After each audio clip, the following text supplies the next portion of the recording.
Morning. Sige, good luck na lang ho sa hearing nyo. Kita na lang ho tayo sa presinto. Okay, salamat.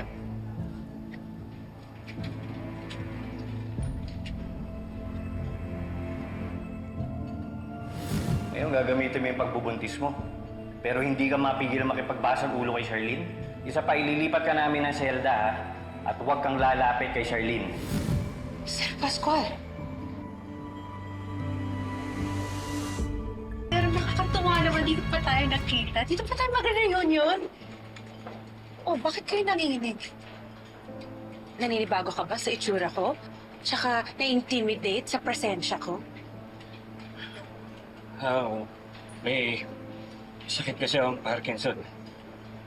Ah, Parkinson's. Ano yun?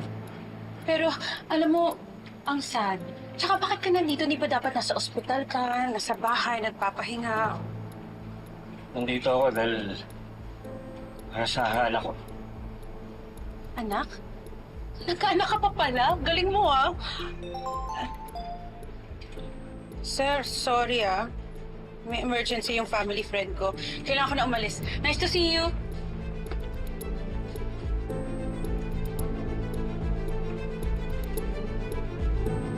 Libby, please. Go, Libby.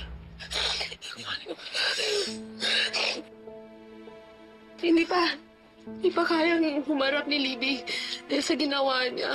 Ako na lang ang magiging shield niya para protektahan siya at harapin to. Please, nagmamakaawa mo. Please, huwag mo na ituloy yung kaso sa anak ko. Hindi ko kaya makita siya na may pagdadaanan ko. Nagmamakaawa ko sa'yo. Ako magdedesisyon bilang ama ni Princess. Ano? Anak ni Sir Pascual si Princess? May kasalanan ginawa ng anak mo sa anak ko. Hindi ko pa lalagpasin to.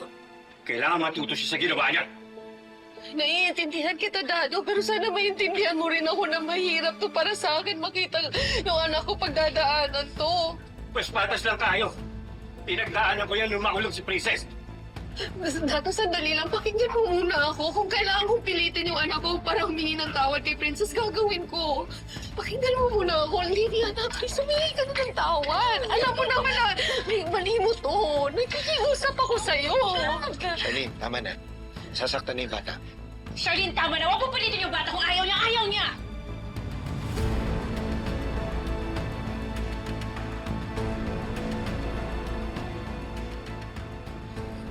Davina, what are you doing here?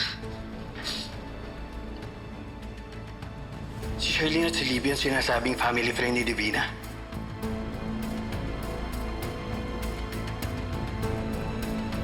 Hindi pwede malaman ni Divina na si Princess ang iniwan niya anak sa kulungan nun.